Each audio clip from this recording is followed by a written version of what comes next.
I have been ghosted. Now what? Getting ghosted might be a newer way of saying it.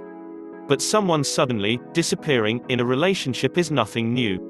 Although it can be very painful for the person who was ghosted. Being ghosted essentially means someone leaves or stands you up without warning. No phone calls, no text messages, and no explanations. It's more common in first dates or early on in relationships. It's very common in our online dating world. However, it's also common to get ghosted in a long-term, serious relationship. Unfortunately, that often makes the experience more painful.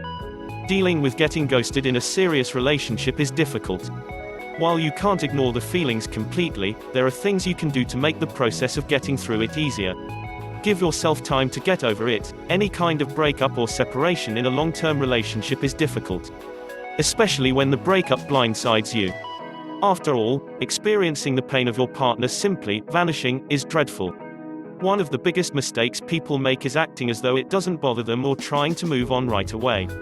While moving on eventually is important, it's equally important to give yourself time to grieve the relationship.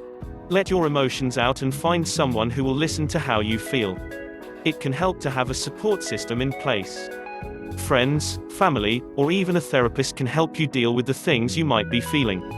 There needs to be a mourning period when something like this happens in a relationship. Keep in mind that it won't last forever. In fact, you can give yourself a cut-off period. But before that time, don't be afraid to really set your emotions free and do what you need to grieve.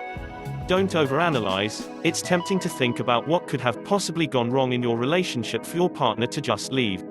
But that often leads to overanalyzing, and it can set you up for a lot of extra pain. The fact is, you may never fully know why they chose to leave. It could be something you did that they didn't like, or it could be something going on in their own head. The possible reasons why they left are endless. Trying to figure it all out will only cause you more pain. Plus, it won't allow you the freedom to fully move on.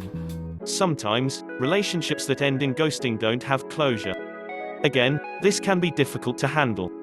Yet, trying to keep in contact with your partner or figuring it out on your own will keep you trapped in the confines of the breakup for far too long. You have to find closure within yourself in order to fully move on. Think about what you've learned. Whether a relationship is good or bad, we always learn something from it. Once you've gone through a period of mourning and you're ready to move on in your life, it's a good idea to think about what you experienced from your relationship. Then, consider how you can use that to move forward in life. Relationships help us to grow. You may never really understand why your partner left. Actually, that's not even the most important thing. What you should focus on instead is how the entire experience can help you in your next relationship. Or, even with friendships or your personal growth. If you're really struggling after being ghosted in a serious relationship, don't worry. The pain and confusion won't last forever.